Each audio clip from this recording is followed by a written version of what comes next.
Moina से Abhijit remix.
Call कर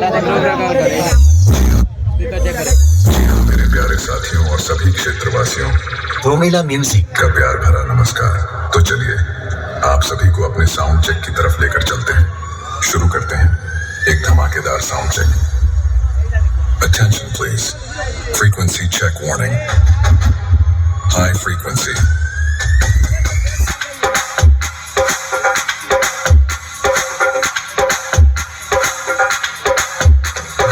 sound check complete. Now close your eyes and feel the vocal. Ready, ready, to ready, move ready. बेटा मैं super DJ ललकारता नहीं, सीधा ठोकता हूँ बेटा। मैं इस डीजे लाइन में तेरा बाप हूँ। It is a brand. It is a danger brand. मोइना बेताज बादशाह, रोमिला म्यूजिक। मेरे एक बेस से तेरा कान का पर्दा फट जाएगा, क्योंकि बेटा मैं तेरे जैसे घिसा पिटा डायलॉग नहीं मारता। इसलिए बेटा यह 2 कौड़ी का डायलॉग अपने डीजे मलिक को जाकर सुनाना। रोमिला म्यूजिक। तो नहीं, हम संतोष पागल नहीं, कुत्ते का पिल्ला कुत्ता होता है, शेर नहीं।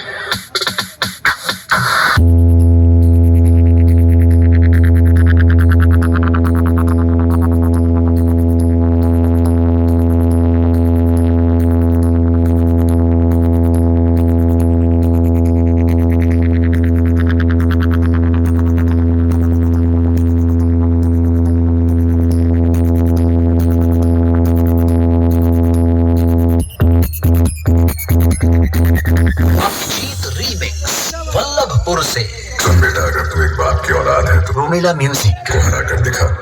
Only it is a brand. It is a danger brand. मोइना बेताज बादशाह, रोमिला म्यूजिक। और जो तू कहता है कि टीना फाड़ दूंगा, आज मैं तेरा टीना छेद कर दूंगा। सीधी तरह खड़े रहो बेटा।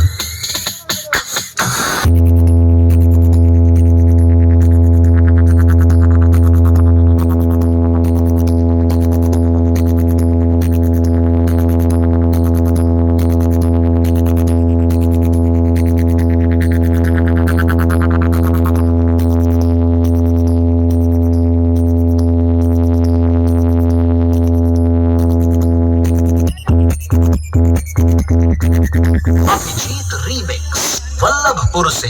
मुझे काम दिया, काम से हुआ मेरा नाम। ये तो गौरी के चूजे क्या करेंगे हमें बदनाम। बेटा जिस दिन पाला पड़ेगा हकीकत में हमसे, तू ख्वाबों में